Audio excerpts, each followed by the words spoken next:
A Series of Unfortunate Events, Book the Second, The Reptile Room by Lemony Snicket from 1999. Starts with a dedication. For Beatrice, my love for you shall live forever. You, however, did not. Chapter 1. The stretch of road that leads out of the city past Hazy Harbor and into the town of Tedia is perhaps the most unpleasant in the world. It is called Lousy Lane. Lousy Lane runs through fields that are a sickly gray color, in which a handful of scraggly trees produce apples so sour that one only has to look at them to feel ill. Lousy Lane traverses the Grim River, a body of water that is 9/10 mud and that contains extremely unnerving fish, and it encircles a horseradish factory, so the entire area smells bitter and strong. I am sorry to tell you that this story begins with the Baudelaire orphans traveling along this most displeasing road, and that from this moment on the story only gets worse. Of all the people in the world who have miserable lives, and as I'm sure you know, there are quite a few, the Baudelaire youngsters take the cake, a phrase which here means that more horrible things have happened to them than just about anybody. Their misfortune began with an enormous fire that destroyed their home and killed both their loving parents, which is enough sadness to last anyone a lifetime. But in the case of these three children, it was only the bad beginning. After the fire, the siblings were sent to live with a distant relative named Count Olaf, a terrible and greedy man. The Baudelaire parents had left behind an enormous fortune, which would go to the children when Violet came of age, and Count Olaf was so obsessed with getting his filthy hands on the money that he hatched a devious plan that gives me nightmares to this day.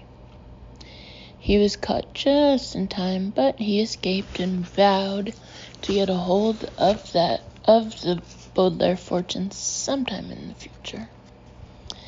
Violet, Klaus, and Sunny still had nightmares about Count Olaf's shiny, shiny eyes, and about his one scraggly eyebrow, and most of all about the tattoo of an eye he had on his ankle.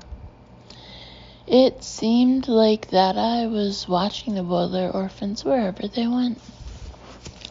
So I must tell you that if you have opened this book in the hope of finding out that the children lived happily ever after, you might as well shut it and read something else. Because Violet, Klaus, and Sunny, sitting in a small, cramped car and staring out the window at Lousy Lane, were heading toward even more misery and woe. The Grim River and the horseradish factory were only the first of a sequence of tragic and unpleasant episodes that bring a frown to my face and a tear to my eye whenever I think about them. The driver of the car was Mr. Poe, a family friend who worked at a bank and always had a cough. He was in charge of overseeing the orphans' affairs, so it was he who decided that the children would be placed in the care of a distant relative in the country after all the unpleasantness with Count Olaf. "I'm sorry if you're uncomfortable," Mr. Poe said, coughing into a white handkerchief, "but this new car of mine doesn't fit too many people. We couldn't even fit any of your suitcases. In a week or so, I'll drive back here and bring them to you." "Thank you," said Violet, who at 14 was the oldest of the Baudelaire children. Anyone who knew Violet well could see that her mind was not really on what Mr. Poe was saying, because her long hair was tied up in a ribbon to keep it out of her eyes. Violet was an inventor, and when she was thinking up inventions, she liked to tie her hair up this way. It helped her think clearly about the various gears, wires, and ropes involved in most of her creations. After living so long in the city, Mr. Poe continued, I think you will find the countryside to be a pleasant change. Oh, here is the turn. We're almost there. Good, Klaus said quietly. Klaus, like many people on car rides, was very bored, and he was sad not to have a book with him. Klaus loved to read, and at approximately 12 years of age, had read more books than many people read in their whole lives. Sometimes he read well into the night, and in the morning could be found fast asleep with a book in his hand and his glasses still on. I think you'll like Dr. Montgomery too, Mr. Poe said. He has traveled a great deal, so he has plenty of stories to tell. I've heard his house is filled with things he's brought from all the places he's been. Bax, Sonny shrieked. Sonny, the youngest of the Baudelaire orphans, often talked like this, as infants tend to do. In fact, besides biting things with her 4 very sharp teeth, speaking in fragments was how Sonny spent most of her time. It was often difficult to tell what she meant to say. At this moment, she probably meant something along the lines of, I'm nervous about meeting a new relative. All 3 children were. How exactly is Dr. Montgomery related to us? Klaus asked. Dr. Montgomery is, let me see, your late father's cousin's wife's brother. I think that's right. He's a scientist of some sort and receives a great deal of money from the government. As a banker, Mr. Poe was always interested in money. What should we call him? Klaus asked. You should call him Dr. Montgomery, Mr. Poe replied, unless he tells you to call him Montgomery. Both his first and last names are Montgomery, so it doesn't really make much difference. His name is Montgomery, Klaus said, smiling. Yes, and I'm sure he's very sensitive about that, so don't ridicule him, Mr. Poe said, coughing again into his handkerchief. Ridicule means tease. Klaus sighed. I know what ridicule means, he said. He did not add that of course he also knew not to make fun of someone's name.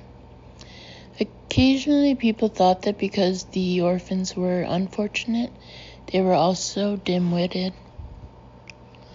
Violet sighed too and took the ribbon out of her hair. She had been trying to think up an invention that would block the smell of horseradish from reaching one's nose, but she was too nervous about meeting Dr. Montgomery to focus on it. Do you know what sort of scientist he is? She asked. She was thinking Dr. Montgomery might have a laboratory that would be of use to her. I'm afraid not, Mr. Poe admitted. I've been very busy making the arrangements for you 3, and I didn't have much time for chit-chat. Oh, here's the driveway. We've arrived. Mr. Poe pulled the car up a steep gravel driveway and toward an enormous stone house. The house had a square front door made of dark wood, with several columns marking the front porch. To each side of the door were lights in the shapes of torches, which were brightly lit even though it was morning. Above the front door, the house had rows and rows of square windows, most of which were open to let in the breeze. But in front of the house was what was truly unusual. A vast, well-kept lawn, dotted with long, thin shrubs in remarkable shapes. As Mr. Poe's car came to a halt, the Baudelaires could see that the shrubs had been trimmed so as to look like snakes.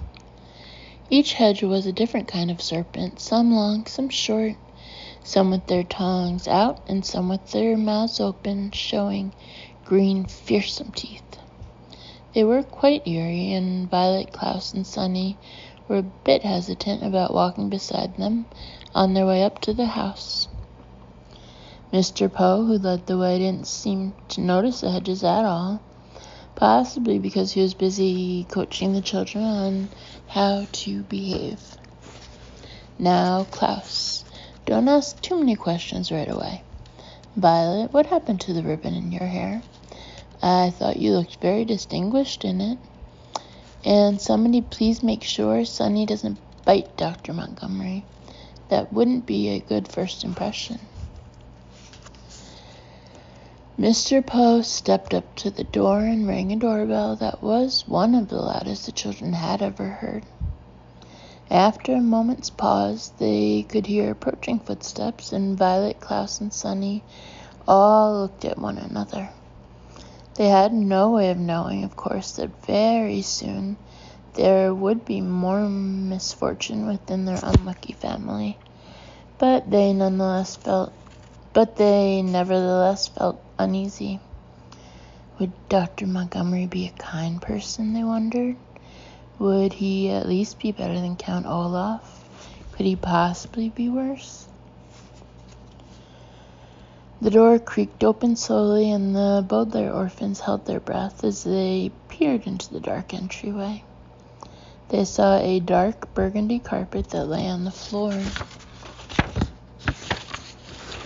They saw a stained glass light fixture that dangled from the ceiling. They saw a large oil painting of two snakes entwined together that hung on the wall. But where was Dr. Montgomery? Hello, Mr. Poe called out. Hello. Hello, hello, hello. A loud voice boomed out, and from behind the door stepped a short, chubby man with a round, red face.